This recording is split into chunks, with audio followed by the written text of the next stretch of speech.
Honestly, the truck is the most important application of that actual logo, right? Some people, that's why I recommend on your digital marketing, make sure you have a picture of your truck high up on your website, because a lot of times people don't even know what your logo is, but they know what your truck looks like because they've seen that much more frequently. It always blows my mind when I go to a homepage for a home service companies and there's no visible image of their actual truck. I'm like, she doesn't know what your logo looks like from that little thing up on the corner. Like, she doesn't remember that. Like, so think about things like that. But I think experience obviously is a factor. Is the artwork that's being created original? Are you using clip art?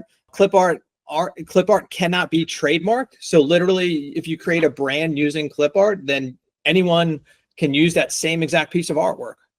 You have no recourse. You can't sue them for using that piece of artwork because it's essentially public domain at that point. So again, just that intellectual property has value, especially on an exit. If you can say, well, I already have the federal trademark on my logo. I already have the federal trademark on my actual name. That means no one in this country can use my actual name. Tagline, same thing. I own the trademark for this. And we see a lot of our clients when they exit that those things become part of the strategy as far as when you're working up what that RFP consists of and sort of building the assets. That's an asset. I mean, the intellectual property has value. So I think that that's another thing to consider too. Nice. Is there, go ahead, sorry. I got two questions for you there, Dan. Yeah.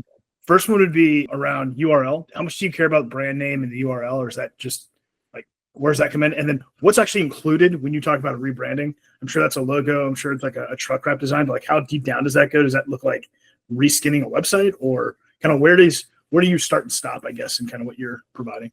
Gotcha. Yeah. So the URL, obviously, if you have a branded name that's uniquely yours, that has value. Give you an example. Like, we did the branding for a company called Fetch-A-Tech in Vegas, probably one of the fastest growing companies. I was actually an investor. I basically did all the work for equity, and we sold that company in 2 years, blew it up.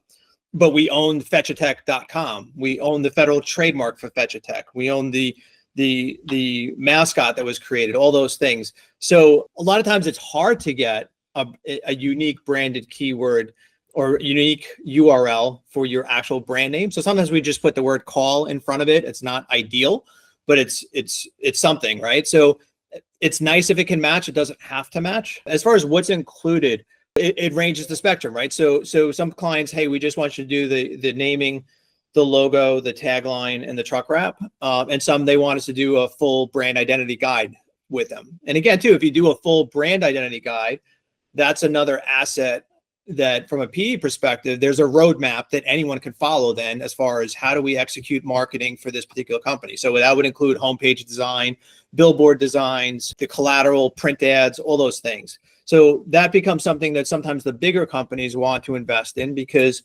maybe the idea for the PE firm is to bring that marketing in-house. Maybe they've got a team of graphic designers already, and if they had a roadmap to follow, they could just pick it up like that. So it kind of ranges, I would say.